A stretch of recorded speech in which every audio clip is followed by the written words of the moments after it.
The key player in a 2021 sex trafficking investigation is set to stand trial this spring. KNEB.TV News starts right now. From your trusted source for news in western Nebraska and eastern Wyoming, this is KNEB.TV News. Presented by Platte Valley Companies, premier provider of financial services. Hello, I'm Ryan Murphy. This is KNEB.TV News, powered by Platte Valley Companies. Thanks for joining me. In our top story, the Gering man arrested in a January 2021 sex trafficking investigation is set to stand trial later this year. 67-year-old James Jimbo Gutierrez is charged with 3 Class 2 felonies, including first-degree forcible sexual assault and 2 counts of sex trafficking. Details of what transpired are not fully known due to a sealed arrest affidavit, but Gutierrez and 2 others were arrested following the execution of multiple search warrants at his home and Calder's Auto Sales. The other 2 defendants, Jeffrey Calder and Justin Cum, have already accepted plea deals and will testify against Gutierrez. His pretrial hearing was pushed back to March late last week in Scottsbluff County District Court, but the matter is set for the April jury term.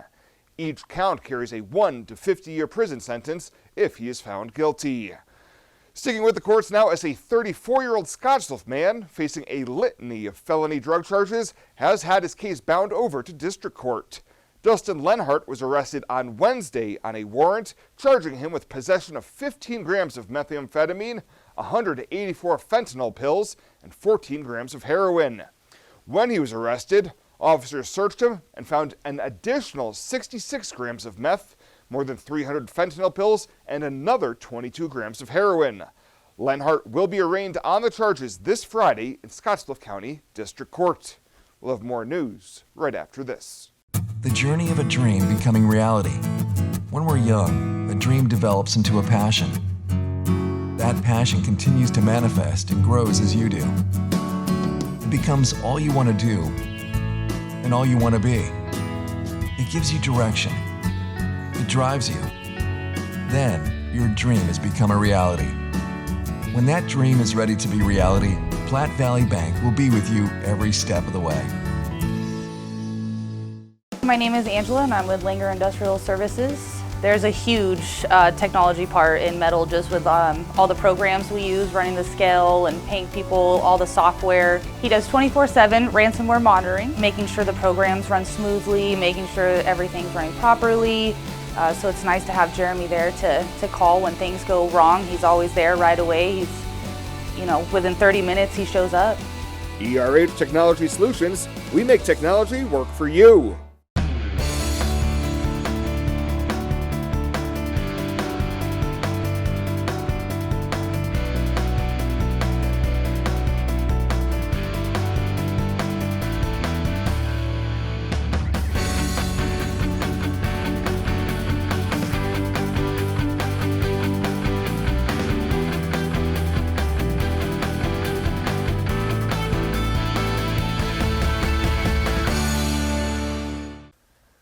Welcome back. It's now official. Gering voters will be asked to approve an LB 357 half-cent sales and use tax increase to pay for infrastructure in the community.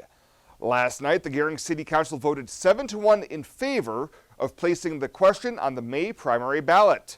The council also appointed a committee to promote the issue, comprised of groups such as Twin Cities Development and the Scottsbluff-Gering Chamber of Commerce, along with residents George Slothauer, Jeff Wolf, and others. We'll give them our project list, what the costs are, and then it'll be up to them to try to raise any money they can and then produce some education materials and get them out and maybe go, our thoughts are they would go talk to some of the local groups and meet with them, and maybe even parent groups at schools or wherever they can meet with people and get the education out. Councilman and mayoral candidate Ben Backus was the lone vote against placing the issue on the ballot, saying that in keeping with his libertarian background, he did not feel it was proper to ask voters for a tax increase at this time. Well, Nebraska lawmakers are debating a measure that would speed up the implementation of a new tax exemption for Social Security income, letting recipients claim a full tax break by the year 2025.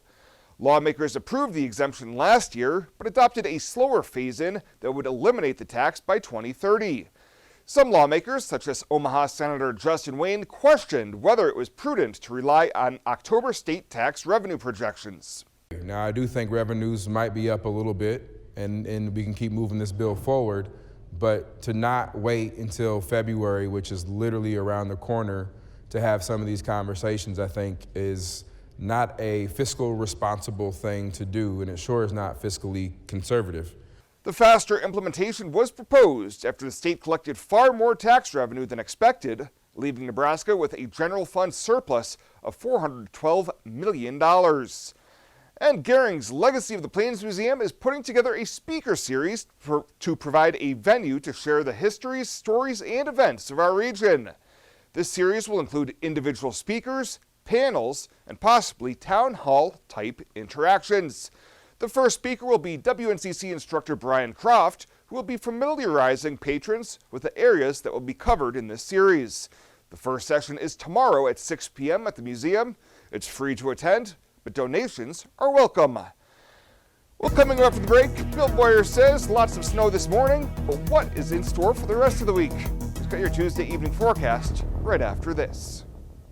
Hydrozen. Unplug and recharge. What is Hydrozen? It's total body relaxation. It's total body recharge. It's floating weightless on water. Floating your aches, pains, stresses, and worries away. Hydrozen is a revolutionary new therapy using Epsom salt saturated water as a way to relax and rejuvenate your body. And it's now available in Scottsbluff. It is for most ages and has many benefits to the mind and body. Visit hydrozenfloat.com or call us at 308-63-FLOAT. Are new windows from Renewal by Andersen a great investment? You're darn right they are. Did you know that for less than your cable bill or cell phone bill each month, you could have new windows from Renewal by Andersen right now? Do the math. Renewal by Andersen windows will likely cut your energy bills significantly. They will likely substantially increase the value of your home. They're a great investment. Please contact our team now and ask about our fantastic financing options with approved credit right now. Renewal by Andersen, a great investment? You're darn right. Western CPAP Supply has earned an impeccable professional reputation within the Wyoming and Western Nebraska region. Helping you get a good night's sleep is our passion. Our amazing team understands sleep disorders from a personal and professional level. We use CPAPs and BiPAPs too, and sometimes it just helps to work with people who share common ground. Our accredited CPAP supply company is approved by Medicare and Medicaid and is in network with every major insurance company in the region. Western CPAP Supply. We're here to help. This is KNEB.TV weather from the KNEB Storm Center, your trusted source for weather. Well, as we look across the area tonight, we're going to see clear skies, not much going on, light winds, temps falling down into the upper teens and low 20s. It's going to be a bit warmer tomorrow, but breezy. Now, a clipper system is going to arrive Thursday. I think for us, mostly going to be windy and colder. Then another nice weekend comes our way, but it does look like will be consistently colder starting right around that 1st of February. 45 yesterday after a morning low of 27. Nothing, well, another 100th or so in the rain gauge. I think we picked up another 100th after midnight, so we'll be right around that 200th for this storm total, which is going to put us right at 7/10 for the year, running over double what we should have. Right now, we don't have a lot going on here in the area. High wind warnings in the wind-prone areas of eastern Wyoming, high wind watches and high wind warnings out for tomorrow. That includes the Wheatland down towards Chugwater and along that I-25 corridor, and then, of course, back in the higher country as well. Currently, winds temperatures are in the 20s for most of us, teens in eastern Nebraska, teens below zero up in South Dakota and North Dakota. We've got temperatures here mostly in the 20s. Winds are very light, if at all, and a few gusts occasionally up to 15 to 20, but that's dropping those winds down to, somewhere in the vicinity of 10 to 20 degrees in that ballpark, a few areas in the low 20s out there. Well, as we look across the area tomorrow, getting on the bus, we're going to see clear skies and temperatures in the teens. On the way home, will be partly cloudy, going to be a bit breezy and low 40s out there for temperatures. Whatever clouds we have will quickly burn off this evening, and we're going to be left with clear skies for most of us overnight. Clouds depart to the east, and we're looking for quiet weather conditions. and overnight lows that are going to fall down into the teens out there for pretty much all of us. Now tomorrow we're going to have sunshine to start the day and quite a bit of sunshine to end the day. A few high-level clouds scattered around, hit or miss variety of clouds. That's really about it. Then a few more clouds as we end the night and go into early Thursday. And then we'll start to see some more clouds filter back in here along that Clipper system. Can't rule out a few snow showers late tomorrow night into early Thursday morning. Flurries at best, I think, for most of us. High temperatures tomorrow, 30s and 40s. It looks like any precip going to be fairly light, if at all, out there. And snowfall going to be confined to portions of Wyoming through the next 36 hours. Again, any light snow will fall here across the area late Wednesday night into Thursday. Clear, quiet, 18 cold degrees out there, about seasonal for this time of year. Mostly sunny, not as cold tomorrow, highs in the mid-40s, but we are going to see winds at the west at 15 to 20, 25, gusty at times. So those breezy conditions around Wednesday, it'll be windy on Thursday and colder. Then look at Friday in the upper 40s. We're in the low 50s both Saturday and Sunday. Another fantastic weekend, only to fall back into the 30s by Tuesday of next week. And again, things look a lot more active starting next week. This chair is way too big. It's perfect for us. This one's tiny. That's 'cause it's mine. Hey, this chair is just right. This bed is way too hard. It's perfect for me. This bed is way too soft. Just what I needed. This bed is just right. So come on over to Leeds Heads. The Evergreen Credit Card by FNBO. Earn unlimited 2% cash back on every purchase. Every day. Everywhere. Never worry about expiring points or category restrictions. Plus, there's no annual fee. Only from the Great Big Small Bank, a bank ever ready for you to earn more, wherever life leads. Evergreen by FNBO.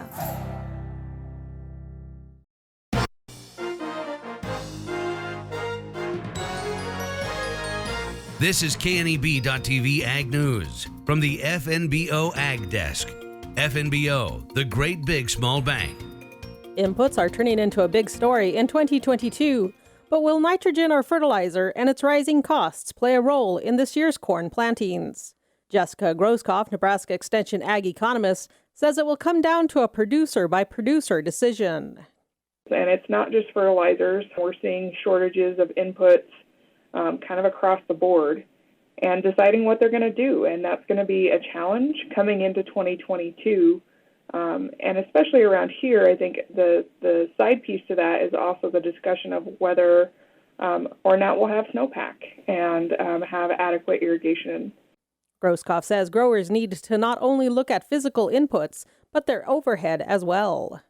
Look to optimize their inputs and not maximize.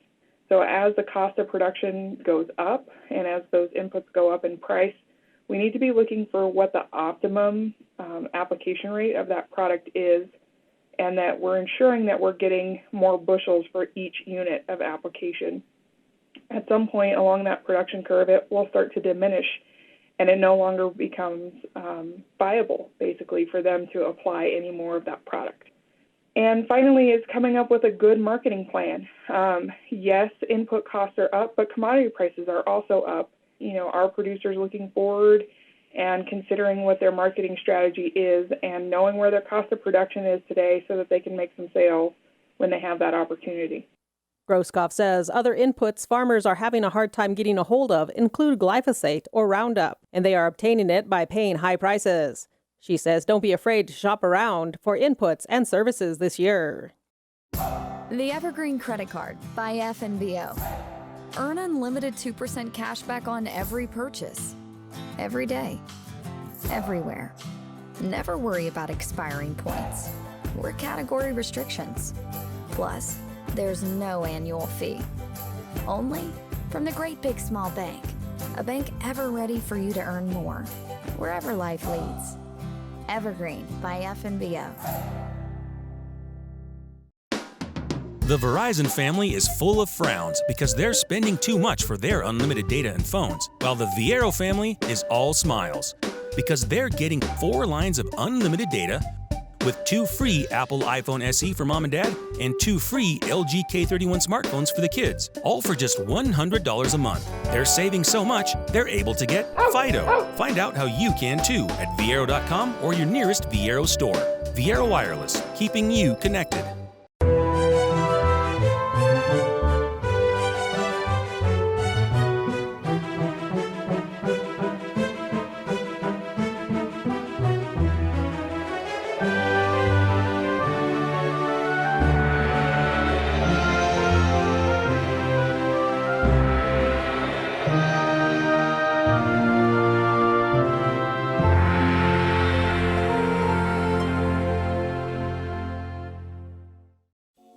Well, let's take a look what's happening on today's community calendar.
The community calendar is brought to you by Riverstone Bank. First State Bank is now Riverstone Bank. Community strong with the same people you know and trust.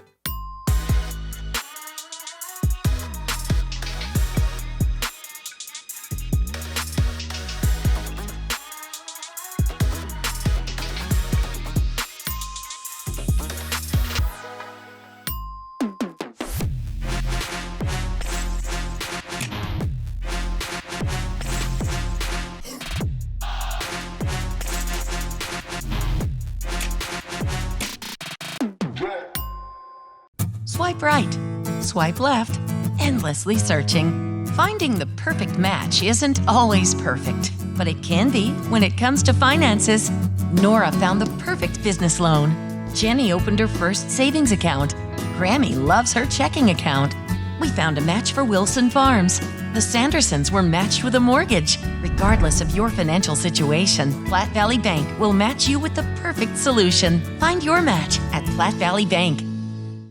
And finally tonight, ESU 13 announced that Dr. Laura Barrett will transition from the role of interim administrator to the administrator for the 2022-2023 school year. Dr. Barrett is currently serving as the interim administrator and co-coordinator for the Nebraska Department of Education's multi-tiered system of support project. The move comes after former administrator Dr. Andrew Dick accepted the position as Scottsbluff Public Schools superintendent. In a release, Dr. Barrett says she is honored to have the opportunity to continue to work with the amazing staff at ESU 13 and its member districts as they meet the needs of Panhandle communities. Well, that does it for us this time. Thank you so much for tuning in. Stay safe out there. We'll see you here next time.